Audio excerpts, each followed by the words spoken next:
I never got to meet my great-grandfather, Frank Rush. In fact, no one I know in the family did, since Frank died in 1934.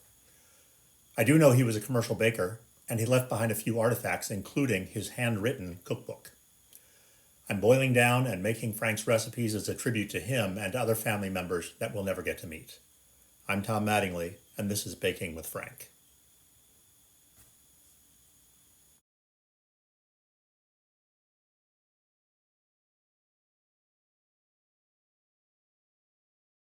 Dogs fighting outside. Welcome to Baking with Frank. Hit the like and follow buttons right now. But we've been trying to figure out the rye bread recipe, right? So I'm looking at something else completely unrelated when this rye bread recipe pops up on the interweb. And I start reading it, and it's the rye bread that was made by an elderly gentleman named George. And it's been made by him for years, blah, blah, blah, blah, blah. So Frank had 2 sons and 1 daughter. The daughter's name was Cora. Of course, my grandfather was Frank, essentially Frank Jr., and his brother was George. So we're making this one, right? Clearly, this must be the one. So we're gonna see how this goes. So I started a little bit without you just because there's a little bit of stickiness happening here. Let me tip this down.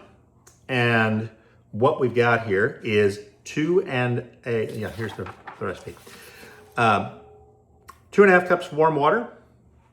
And we're putting in 2/3 of a cup. I don't have a 2/3 cup measure, so I'm using 1/3 cup twice because math is fun. We'll put that in there. And then we're going to add to that 2 packages of yeast. In this case, we are using the Fleischmann's yeast, native here to Cincinnati. Well, not native to Cincinnati, but the company was here in Cincinnati. Might still be here in Cincinnati. Nope, now in Chicago, product of Canada. But anyway, still part of our heritage. So I'm gonna break this open, get it in there, and let the yeast do its thing. All right, so here we are. The yeast is mixed in. There's a couple of bubbles starting to form, which is usually a good sign, I'm told. So we're gonna start adding the other ingredients in. So the recipe calls for caraway seeds. As we've discussed in the past, I don't care away for the caraway.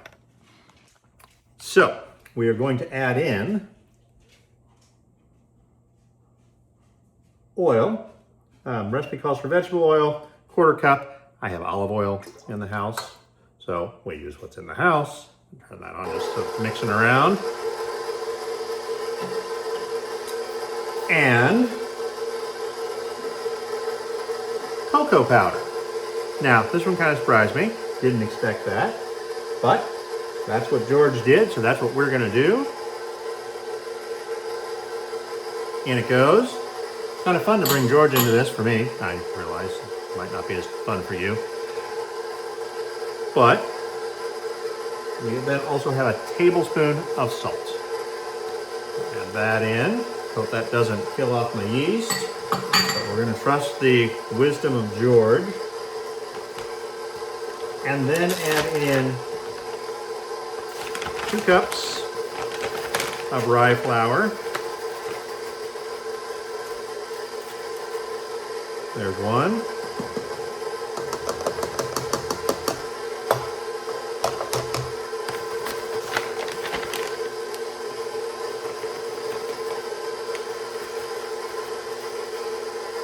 And 2. And 2 cups of bread flour. If I can get the top off of it. There we go. 2 cups of bread flour. Yes, I know I should be leveling this off. I'm not. Please file all complaints to at bakingwithfrank.com. Now, this will take up to 5 cups of bread flour. So this will be cup number 3. We're going to get it spinning here. And the goal is to get this to a place where it's not so sticky and hard to stir. So, and then we're gonna start kneading. We're actually gonna let the machine start kneading because, well, we have technology. So, that's number 3. I'm gonna add in a couple more. We'll go from there. All right. I think we're there. So I gotta tell you a couple things. Number 1, this is probably the best looking one that we've done yet, in my opinion. Number 2, my kitchen smells like chocolate. And, you know, yes, of course I know that's because of the cocoa powder in there, but didn't expect that. Still kind of sticky. I'm okay with that. And number 3, you know, the reason that, oh, that's very sticky. You know what, maybe we're gonna add a little more flour and give that another hot second. But anyway, back to number 3. Number 3, the reason that you put molasses in, besides just being foods of yeast, and in this case I'm guessing cocoa, is because rye, when it cooks,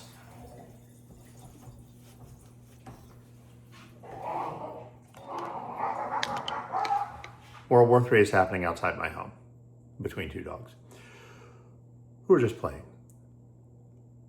Rye, if you cooked it without some type of a dark coloring, would be blue-gray, which doesn't sound appetizing and wasn't appetizing. So Baker started adding different colored things to it to make it more appetizing.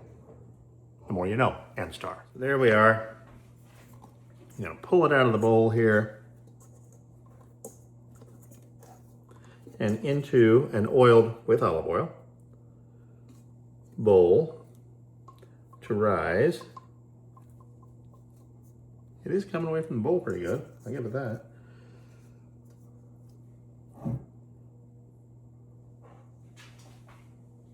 I'm going to cover this with a damp cloth. I'm going to put it at the other end of the kitchen where the sun's still shining in. We're going to let it sit for an hour, hour and a half, and see what we got. All right, so it's been an hour and a half-ish. Ready for the big reveal? We're already improved over where we've been in the past. So I'm gonna knock some air out of this little feller, just like that. And if I can get this darn lid off, mercy sakes. Some flour out.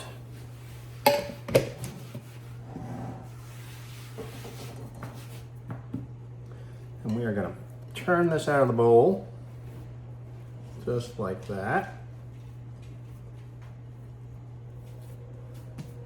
And we're gonna give a few kneads, because it has needs. Believe me, it has needs. We're gonna give a few kneads here on this lightly floured surface.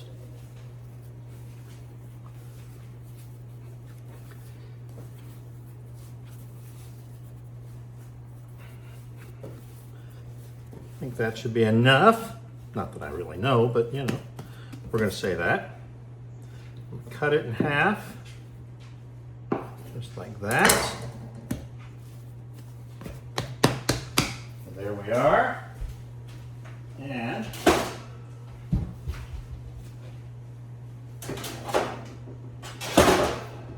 I'm going to get a baking sheet. Now,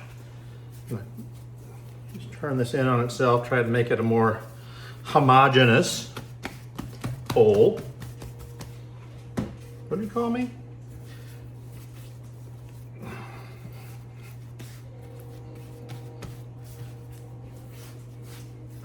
just like that.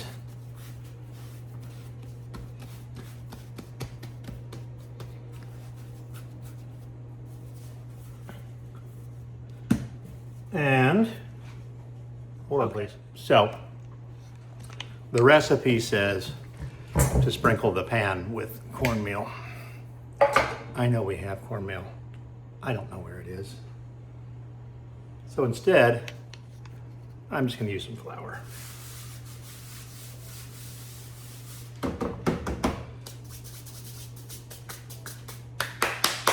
Like that. We're going to put them on here and put them on here, and we're going to cover with a damp cloth.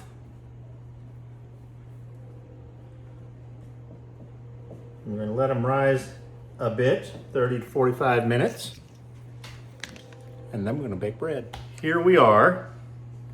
I'll turn you down here so you can see the reveal with our loaves, looking lovely. I gotta say, I'm very happy with this.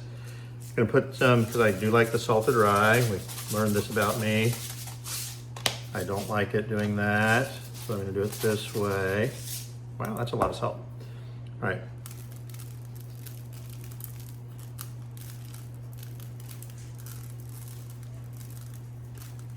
The oven is preheated to 350. Good enough.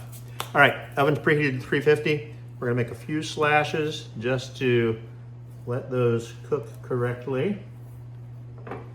And these go in the oven for 30 to 45 minutes, depending upon how things go. We gotta get a dog out of the way first. Here we go. All right, y'all. Fresh out of the oven. But look at that. Here's his brother. We're gonna let those cool down a minute. Then we're gonna have bread. Okay. It's time to eat. Let's see what we got here. We're just gonna go right through the middle.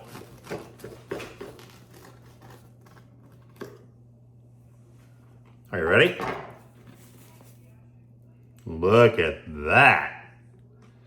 I mean, after a couple of fails, I'm pretty darn happy with that. But let's take it a step further. It is so soft that I'm crushing it with just the knife.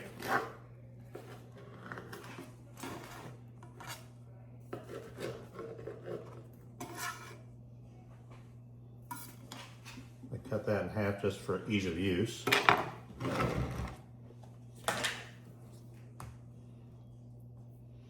Not a lot of chocolate smell here, but it does smell spectacular. All right, we're gonna try it first without butter.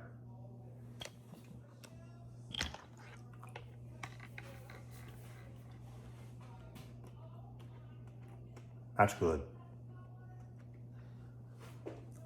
Oh man, that is crazy good. And now, with the butter.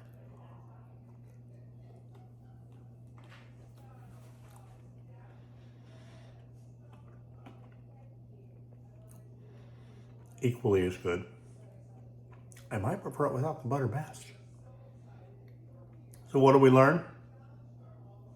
Always trust your brothers, and if you got good ones, and I've got the best, hang on to them.